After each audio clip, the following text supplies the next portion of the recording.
আল্লাহ রাব্বুল আলামিন মানুষের একটা দুর্বল জায়গায় আঘাত দিয়েছেন। কাউকে যদি আপনি নিজের আয়ত্তে রাখতে চান, তার ওই গোপন জায়গায় আপনি আঘাত দেবেন, ও এমনি নরম হয়ে যাবে। আল্লাহ আমাদেরকে লাগাম টেনে ধরেছেন আমাদের দুর্বল জায়গায় আঘাত দিয়ে। ওয়ালাকাদ খালাকনাল ইনসানা মিন সুলালাতিন মিন তিন। অবশ্যই আমি আল্লাহ মানুষকে বানিয়েছি মাটির নির্যাস থেকে। আমাদেরকে আল্লাহ মাটি দিয়ে বানাননি, বানিয়েছেন মাটির নির্যাস দিয়ে। একজনকে তিনি মাটি দিয়ে বানিয়েছেন, তিনি আমাদের আদি পিতা হযরত আদম আলাইহিস সালাম। সূরা রহমানের ভেতরে আছে মিন সালসালিন কাল ফাখর, শুকনা ঠনঠনে মাটি দিয়ে আমি আদমকে বানিয়েছি। এই আয়াতের তাফসীরে পড়লাম, এরা কি করে? এত মানুষ এসেছে, সমস্যা তো এই জায়গায়। কিছু মানুষ বাড়ি চলে যান, হ্যাঁ এত মানুষ হলে ঝামেলা না বলতো। কিছু মানুষ বাড়ি চলে যান, আবার কালকে পান নেই, আবার আগামী বছর আসবেন আপনারা। কিছু মানুষ এসে তারা দাঁড়িয়ে আছেন, জায়গা পাচ্ছেন না, বাড়ি চলে যান, আপনাদের ছুটি দিয়ে দিলাম।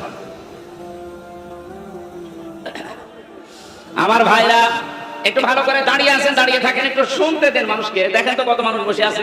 এ ভাই কম ব্যস্ত, বাবুল ভাই এরপরও 1-1.5 ঘন্টা বসে আছে, আর আপনারা কি শুরু করেছেন? কত মানুষ বিভিন্ন জায়গায় শুনতেছে জানেন আপনি? আপনি যদি বারবার ডিস্টার্ব করেন তো ভুলে যাও। 4 জন ফেরেশতাকে আল্লাহ পাঠিয়েছিলেন মাটি নেওয়ার জন্য, আদম বানাবে। 3 জনই ফেরত গেছে, পারে না। শেষ পর্যন্ত আজরাইল এসে 1 খামসা মাটি নিয়ে গেছে। তাফসীরে মুনিরের ভেতরে পেয়েছি হযরতে আজরাইলের 1 খামসা মাটির ভেতরে ছিল 40 মণ মাটি। আল্লাহ রাব্বুল আলামিন ফেরেশতাদেরকে আদেশ দিলেন, এর বডি বানাও 60 হাত লম্বা, 36 হাত মোটা। ওই 40 মণ মাটি দিয়ে আদম আলাইহিস সালামকে ফেরেশতারা বানিয়েছে। খামির তৈরি করে করে বানিয়েছে মাটি দিয়ে। রব্বুল আলামিন বলেন, বডি যখন তৈরি করা শেষ, তখন আমি আল্লাহ নিজের এই কুদরতি হাত দিয়ে আদমের এই মুখমণ্ডলটা বানালাম। লাকাদ খালাকনাল ইনসানা ফি আহসানি তাকওয়িম। সবচেয়ে সুন্দর, এইজন্য মানুষের এই চেহারাটা এত সুন্দর করে আমি আল্লাহ এখানে লেপন দিয়েছি, এত সুন্দর করে সাজিয়েছি। পৃথিবীর কোন সৃষ্টিকে এত সুন্দর করে আমি বানাইনি। আপনি মানুষের চেহারার দিকে তাকিয়ে দেখেছেন কত সুন্দর? সুন্দরী মানুষকে দেখে অনেকে ক্ষুধা পর্যন্ত মিটে যায়। আমাদের নবী মুহাম্মদুর রাসূলুল্লাহ হযরত ইউসুফ নবী আলাইহিস সালাম, তাদের চেহারা দেখে মানুষ না খেয়ে থাকতে পারতো। হাত কেটে ফেলেছে, টের পায়নি চেহারা দেখে। সুবহানাল্লাহ বলতে পারেন? ওই জামানার মিশরের মেয়েরা বলেছিল, হাদা মালাকুন কারীম, এটা মানুষ না, এটা সম্মানিত ফেরেশতা। পৃথিবীতে মেয়েদেরকে আল্লাহ এত সুন্দর সুন্দর করে বানিয়েছেন। আমাদের আদি মাতা হযরত আদম আলাইহিস সালামের স্ত্রী, আমাদের মা যিনি হযরতে হাওয়া আলাইহিস সালাম, পৃথিবীর বিশ্ব সুন্দরীর তালিকায় তার নাম। তাফসীরে কাবীরের ভেতরে দেখবেন এত সুন্দর বর্ণনা আছে, হযরতে হাওয়াকে আল্লাহ এত সুন্দর করে বানিয়েছিলেন। আজকের দুনিয়ার বিশ্ব সুন্দরীকে দেখে মানুষ মাথা পাগল হয়ে যায়। হাওয়া আলাইহিস সালাম তাদের তুলনায় 100 ভাগ সুন্দর ছিল। কথা বলে না কেন? মেয়েদের রূপ সৌন্দর্য যদি প্রদর্শন করা এটা বিষয় হতো যে দেখানোর জিনিস, তাহলে হাওয়া আলাইহিস সালাম মানুষকে দেখিয়ে বেড়াতো। অথচ আজ অনেকে লাইন খোলে, নিজের বউ যদি সুন্দরী হয় ও দিশায় পায়না করবে কি, আর আলকাতরা মাখায়, ওলট পালট জিনিস মাখিয়ে মোটরসাইকেলে করে নিয়ে মানুষকে দেখায় যে জিনিস আমার আছে। তো জিনিস আছে, আমি করবো কি? কথা বলে দেখা। সম্মানিত মা বোন যারা এসেছেন, আপনার সৌন্দর্য, আপনার সাজগোজ, আবার বলেন আপনার সৌন্দর্য, আপনার সাজগোজ এটা শুধু আপনার স্বামীর জন্য। স্বামী বাদ দিয়ে পৃথিবীর কাউকে যদি প্রদর্শনী চায় আপনি দেখান, কিয়ামতের দিন আপনি জান্নাতের সুঘ্রাণও পাবেন না। যেহেতু এখন রাষ্ট্রীয় ভাবে পর্দার আইন দেশে নেই, এই জন্য অনেকে অনেক ভাবে চলছে। আমরা যারা পুরুষ মানুষ আছি, আমাদের এখানে 2টা ঔষধ আজকে থেকে খাওয়া লাগবে। আমি সহ যারা আছি প্রত্যেকে এই 2টা ঔষধ খেতে চাই। তাহলে জিনা থেকে বেঁচে থাকতে পারবেন। চোখের জিনা, সূরা নূর 18 নম্বর পারা 12 নম্বর পৃষ্ঠা 7 নম্বর লাইনের 30 নম্বর আয়াতে আল্লাহ ঔষধ দিচ্ছেন, ওয়াকুল্লিল মুমিনিনা ইয়াগুদ্দু মিন আবসারিহিম ওয়া ইয়াহফাযু ফুরুজাহুম যালিকা আযকা লাহুম ইন্নাল্লাহা খাবীরুম বিমা ইয়াসনাউন। রব্বুল আলামিন বলেন, হে নবী মুমিন পুরুষদেরকে বলেন তারা যেন পরনারী থেকে তাদের চক্ষুকে নিম্নগামী করে। আর 14 জন মহিলা আপনি দেখতে পারবেন। কয়জন? আরো জোরে বলেন, বলেন। এক নম্বরে আপনার আপন মা, ওই পাতানো মা না, আপন খালা। পাতানো খালা না, অনেকে ধর্ম খালা পাতিয়েছে, খালার মেয়ে আছে এই জন্য কথা বলছেন। এমনি খালা বলে না, মেয়ে আছে খালার এই জন্য খালা, ধর্ম খালা। 2 দিন পরে খালা হয়ে যায় শাশুড়ি। এই কথা বলছেন না কেন? এলাকায় এরকম মানুষ নেই? এখনো কাদের ধর্ম খালা আছে হাত বলেন তো? ও এই একজন। ও মনে হয় খালার মেয়ের সাথে গল্প করছে। তাহলে মা আছে, খালা আছে, ফুফু আছে, নিজের আপন মেয়ে আছে, ভাইয়ের মেয়ে আছে, বোনের মেয়ে আছে, নিজের পুত্রবধূ আছে। এরকম 14 জন মহিলা বাদ দিয়ে পৃথিবীর কোন মহিলা যদি সামনে পড়ে, যদি সত্যি জেনা থেকে বাঁচতে চান, সঙ্গে সঙ্গে আল্লাহর ঔষধ নিজের চোখ নিম্নগামী করা লাগবে। হ্যাঁ, দেখতে যত সুন্দর হোক, যাই হোক, তাড়াতাড়ি চোখ নামিয়ে ফেলবেন। এটা যদি সর্বোচ্চ 15 দিন করতে পারেন, আপনি একটা অনির্বাচন সুখ পাবেন। আপনি বোঝেন অনির্বাচন কি? এই যে পাখি যখন নিজের ডানা এভাবে বিছিয়ে দেওয়ার পরে ফল করে দেয়, ডাউন করে ফল করার পরে দেখবেন ওর নিচে বাচ্চারা কিচির মিচির আওয়াজ দেয়। কেন দেয় বলেন তো? কারণ এই পরগুলো এত মোলায়েম, এত সফট, এত কোমল, এত নরম, একটার সাথে যখন আরেকটা লেগে যায়। আল্লাহ কোরআনে উদাহরণ দিয়েছেন, আখফিদ লাহুমা জানাহাদ-দুল্লি মিনার রাহমা। এই যে জানাহুন মানে ডানা, জানাহুন মানে কি? আল্লাহ ডানা পাখির কাছ থেকে ধার করে আমাদের লাগিয়ে দিচ্ছেন, যে দুনিয়ার বান্দা বান্দিরা, তোর মার বাবার জন্য তোর ডানাটা এভাবে বিছিয়ে ধর। শুধু বিছিয়ে ধরবে না, ফল করে দিবি। আখফিদ নামে ডানা ডাউন করার পরে ফল করে দেওয়া। আল্লাহ হেলিকপ্টারের ডানা, প্লেনের ডানা, আমাদের নিজেরও ডানা আছে, ডানা না হাত। এই হাতের কথা নিজের নাই এখন কেন জানাহুন দিলেন? কারণ আমাদের হাতের ভেতরে নরম কিছু নেই, সবই শক্ত হাড়। কথা বলে দেখা। আর পাখির ডানার ভেতরে এমন নরম সফট কোমল পর আছে, পালক আছে, একটার সাথে আরেকটা যখন লাগে ওটা এত সুন্দর মোলায়েম হয়ে যায়। ওর নিচে বাচ্চারা যখন আশ্রয় নেয় কোনো শত্রু থেকে বাঁচার জন্য, ওরা মনে করে অন্তত আমাদের কেউ আর দেখতে পাচ্ছে না, তখন একটা কিচির মিচির আওয়াজ দেয়। বাংলায় এটাকে বলা হয় অনির্বাচন সুখ। আপনি যদি 15 দিন আপনার চোখকে কন্ট্রোল করে রাখতে পারেন, ওই 14 জন মহিলা বাদ দিয়ে দুনিয়া যেই পড়ুক সামনে চোখ নিম্ন, আপনি 15 দিন আমল করে দেখেন, আল্লাহর কসম আপনি একটা অনির্বাচন সুখ পাবেন। 2 নম্বরে আপনার লজ্জা স্থানের হেফাজত করা লাগবে। নিজের জায়েজ স্ত্রী বাদ দিয়ে পৃথিবীর কোন নারীর সাথে অবৈধ কাজ করা যাবে না। শুধু যাবে না, যাবেই না, সেটা অসহায়। ইল্লা আলা যাওয়াজিহিম আও মা মালাকাত আইমানুহুম ফাইন্নাহুম গায়রু মালুমিন। নিজের জায়েজ স্ত্রী বাদ দিয়ে আর ডান হাতের কামাই যেটা বাদি, এটার নিয়মটা আছে, কিন্তু এই নিয়ম সব জায়গায় প্রযোজ্য না। আমরা শুধু জায়েজ স্ত্রীটা ধরি, নিজের জায়েজ স্ত্রী বাদ দিয়ে পৃথিবীর কোন নারীর সাথে, মানে এই যে বিবাহের ক্ষেত্রে যেটা মানুষ করে, এই কাজ জীবনেও করা যাবে না, করা যাবে না। সুতরাং লজ্জাস্থান আজকে থেকে হেফাজতের দায়িত্ব যদি আপনি দিতে পারেন, যে আল্লাহ আমি গ্যারান্টি দিলাম আমি পারবো, আপনার লজ্জাস্থানের মুখের হেফাজত আল্লাহর নবী বলেন তোকে আমি জান্নাতে পৌঁছিয়ে দেবো, আমি গ্যারান্টি দিলাম। আপনি শুধু এই 2টা গর্তের মুখের আর লজ্জাস্থানের এই 2টা গর্তের হেফাজতের দায়িত্ব নেবেন, আপনাকে আল্লাহর নবী জান্নাতে দিয়ে আসার দায়িত্ব নিচ্ছেন। সুবহানাল্লাহ বলতে পারেন? আমরা এই গ্যারান্টি দিতে পারবো না আজকে থেকে। জেনা থেকে বাঁচতে হলে এর চাইতে মহা ঔষধ আর নেই, আল্লাহর নিজের বানানো ঔষধ। এটা নারীর ক্ষেত্রে, পুরুষের ক্ষেত্রে। পুরুষেরটা প্রথম দিয়েছেন, নারীরটা 31 নম্বর আয়াতে আছে। সম্মানিত মা বোনেরা, পৃথিবীর সৌন্দর্যের কথা বলছিলাম, চেহারা। আল্লাহ যখন কাটিং চেহারা সুন্দর করে বানিয়ে রেখেছে, 120 হাত লম্বা, 36 হাত মোটা পড়ি আছে। আল্লাহ বলেন সেজদা দাও। সবাই দিয়েছিল, শুধু একজন দেয়নি, শয়তান। কে? শয়তান অহংকার করেছিল, ও বলেছিল আনা খায়রুম মিনহু খলাকতানি মিন নার ওয়া খলাকতাহু মিন তিন। তুমি আমারে আগুন দিয়ে বানিয়েছো আর ওইটা বানিয়েছো মাটি দিয়ে, আমার ভেতরে পাওয়ার আছে। কি আছে বলেন? বলেন। শয়তান অহংকার করেছিল পাওয়ারের, ক্ষমতার। আজও পৃথিবীতে দেখেন যারা ক্ষমতা অহংকার করে, মনে করবেন তাদেরকে শয়তান দখল করে ফেলেছে। কারণ শয়তান অহংকার করেছিল, আবার বলেন তো কিসের? ক্ষমতা। বলেন এই 15.5 বছরে যারা ক্ষমতার অহংকার করেছে আপনি বিশ্বাস করতে পারেন এরা এক প্রকার শয়তান। কারণ কোন মানুষ ক্ষমতার অহংকার করতে পারে না, এটা অহংকার করে শয়তান। আল্লাহ সঙ্গে সঙ্গে তাকে 3টা জিনিস থেকে বঞ্চিত করে দিয়েছেন। আমি হাজ্জাজ বিন ইউসুফ এই লোকটার জীবনী পড়েছি। এই লোকটা খুব জালেম ছিল, জুলুম করতো মানুষের প্রতি। আর মন্ত্রী পরিষদ একদিন এসে বলে, বাদশাহ আপনার জন্য তো বাইরে যেতে পারি না, মানুষ শুধু গালি দেয় আপনাকে। গালি দেয় মানে হ্যাঁ, আপনাকে শুধু মানুষ গালি দেয়। কেউ জালেম বলে, কেউ হারামি বলে, কেউ জারোর সন্তান বলে। আমার সামনে বলুক তো, আপনি ছদ্মবেশ নিয়ে যান, আপনার সামনেই বলবে। ও ছদ্মবেশ লাগিয়েছে, এই যে দরবেশের কথা শুনছিলেন, ও ছদ্মবেশ নিয়েছিল, দাড়ি কেটে সফা চেনা যাচ্ছিল। ওইরকম একটা ছদ্মবেশ নিয়ে বাইরে গেছে, রাস্তায় একটা গ্রাম্য লোকের সাথে দেখা। ডাক দিয়ে বলে, এই বাদশাহ হাজ্জাজ বিন ইউসুফ লোকটা কেমন? ও তো জালেম, একটা জারোর সন্তান। যে বলেছে জালেম আর জারোস, গেছে ওর মাথা খারাপ। বলছে বেটা আমার জিনিস না, আমি সেই হাজ্জাজ বিন ইউসুফ। চিন্তা করছে আমার তো আর মাথা থাকবেন না। ডাক দিয়ে বলছে, বাদশাহ আপনি আমারে চেনেন? না, আমি এই গ্রামের ওই লোক যার মাসে 2 দিন মাথা খারাপ হয়, আজকে তার পয়লা দিন। তুই পাগল,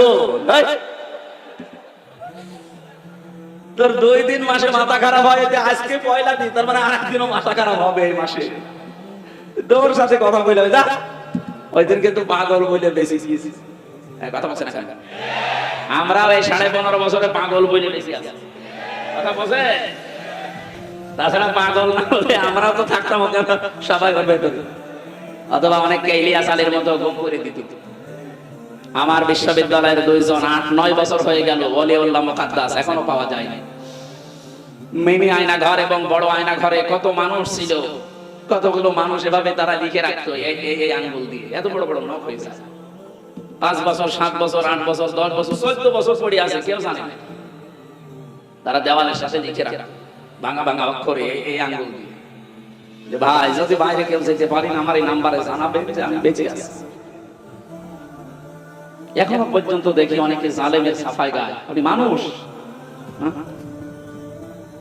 বাংলাদেশের 18 কোটি মানুষের যদি জালেমদের মাফ করে দেয়, ব্যারিস্টার আরমানের বউ জীবনও মাফ করবে।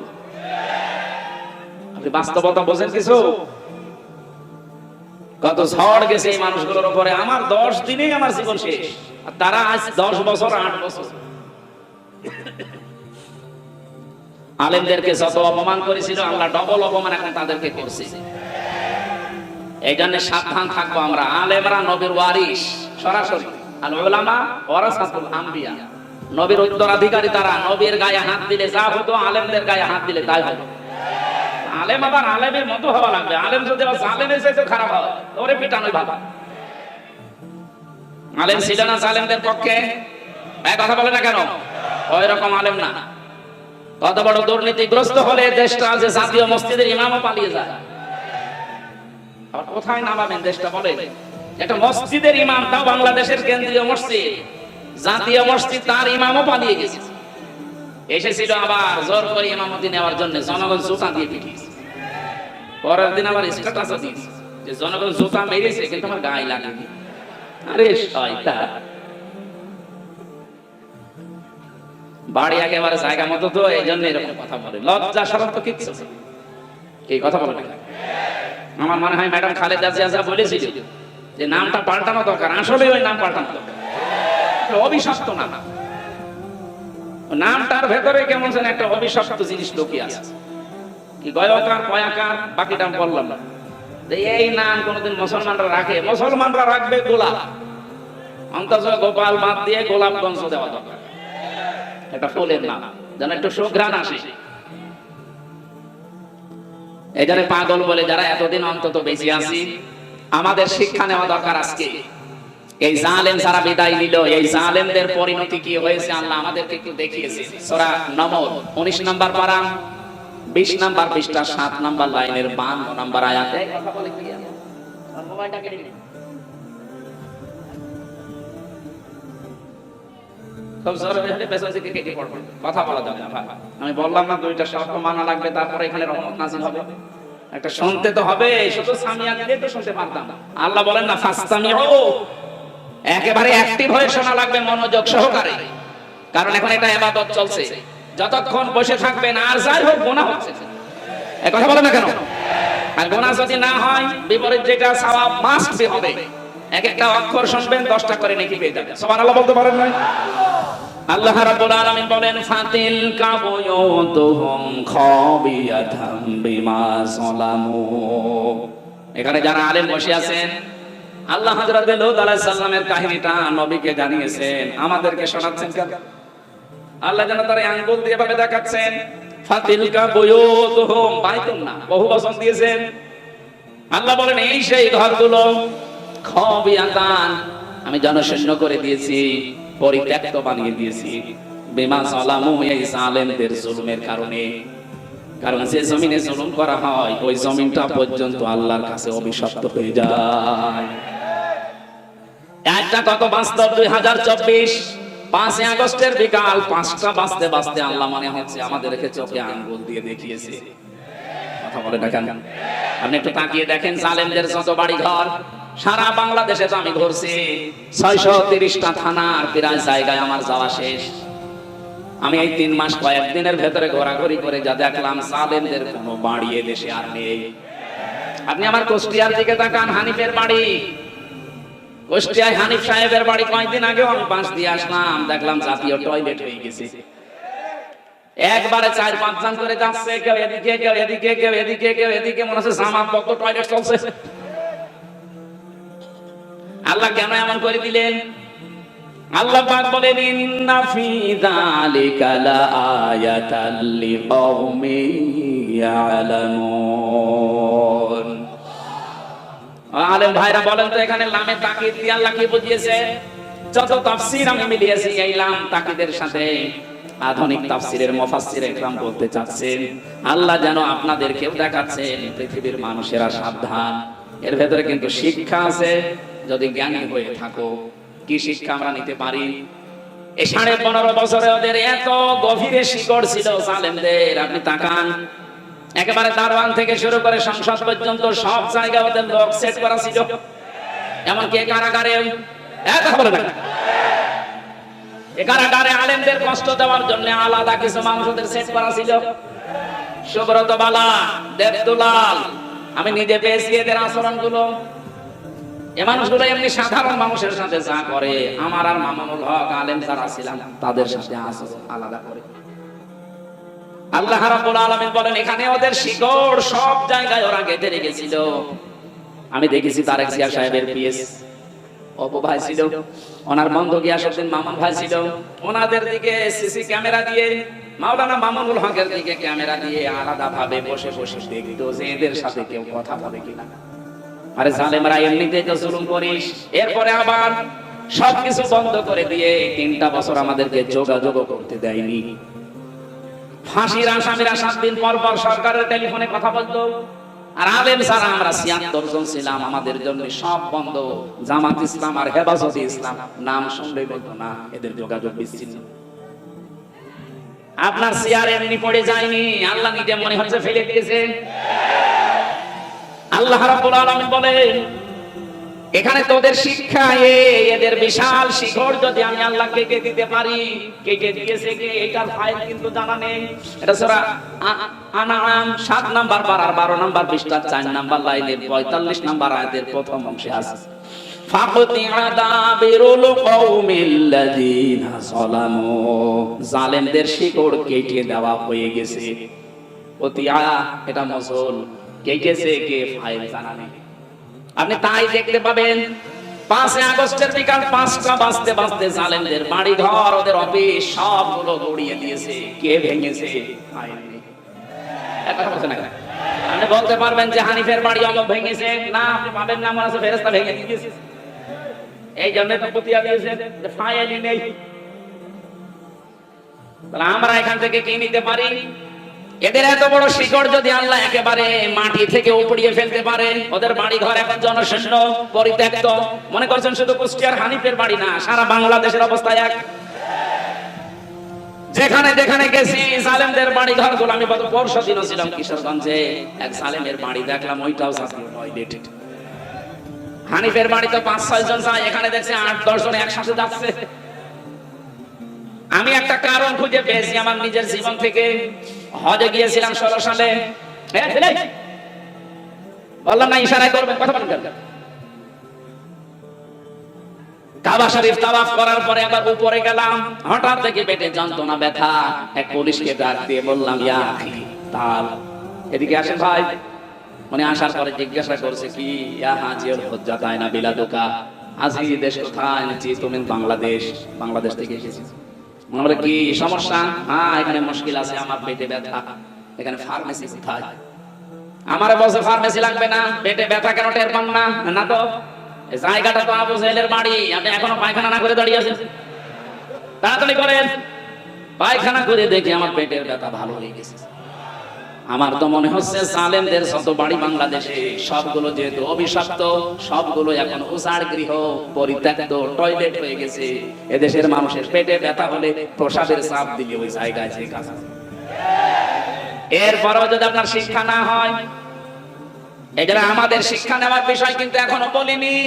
আমাদের শিক্ষার বিষয় আগামীতে যারা দেশের দায়িত্বে আসবেন, যারা আসবেন